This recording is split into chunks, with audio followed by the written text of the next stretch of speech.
Ancient view of Scripture. How did the ancients view Scripture? The early Christians, the early church, and some of the second century BC and first century AD Christians and first century BC Jews view. And second century Christians, third century, fourth century Christians. How did they view the Old Testament? Well, there was a view, and this is prevalent, that the God gave down 10 symbols that stood for 10 letters, or that were 10, or just 10 letters that stood for 10 words that meant 10 things. The Decalogue, what the West calls the 10 Commandments, right? So the Decalogue was sent down, and then using the Decalogue, Moses extrapolated out, applied that, and got the Mosaic Law. And then, as time went on, how to apply the Mosaic Law, we got more laws from the elders. So that what we call Mosaic Law is the original commandments of God, which hold no punishments attached to them or consequences or anything like that, except, the blessing and the cursing of generations or whatever. Which in that, it's reversed, right? Like, if somebody believes, then their generations aren't cursed. It's just kind of an effect, naturally.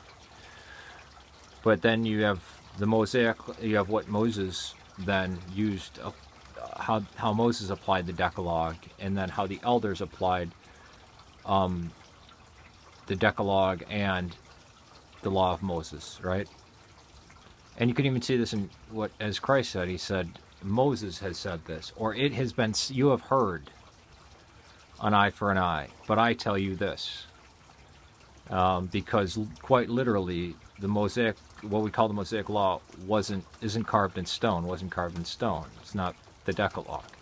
So it's from Moses and the elders. That's the Mosaic Law. And then you have the Decalogue.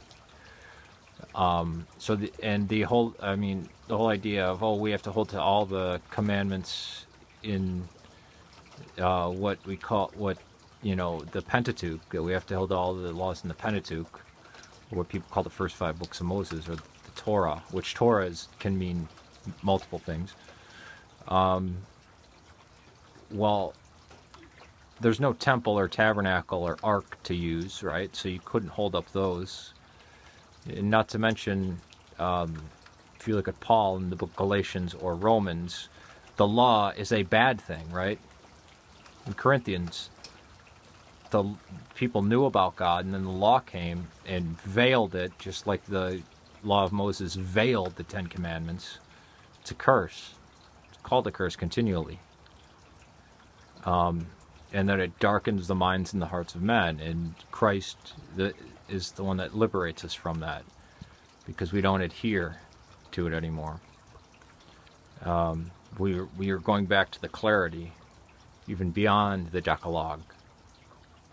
So these ritualistic laws and this and that, even how the New Testament church lived, that's contrary to much of what it's spelled out next. That's contrary to much of what's in the law, the quote-unquote law of Moses, the Levitical law, or what's in the Pentateuch. All right, peace to you. One more thing. Christ didn't counter the law of God, right? And even with divorce, he says, well, what about, these laws of divorce? And he says that was because of the wickedness of you, because God knew that God allowed for this because your hearts were darkened. But that's not the way it's supposed to be. A man's never supposed to divorce his wife. So holding to the law doesn't make you holy or good or right. And he always says, it has been said, it has been said, this has been said. Not that's what God said. He wasn't refuting anything that God told to the people.